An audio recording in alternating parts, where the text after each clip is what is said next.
Tired of printing, signing, scanning, and chasing down signatures? In this video, we'll show you how to sign a DocuSign document and send it to the right person in just a few simple steps, so you can ditch the paper and embrace the ease of electronic signatures. First, you'll receive an email notification that a document awaits your signature via DocuSign. Open the email and click the Review Document button.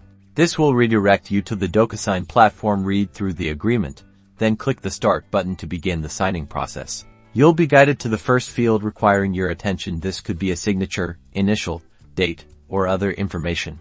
Click on the designated field. If it's your signature, you might be prompted to adopt a signature style. You can choose from pre-generated options or draw your own.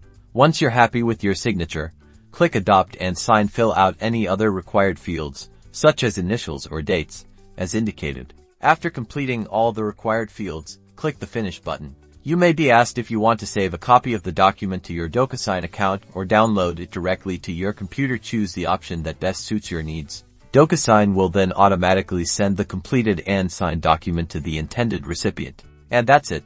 You've successfully signed and sent a document using DocuSign, saving time and streamlining your workflow. Make sure to like and subscribe for more productivity tips.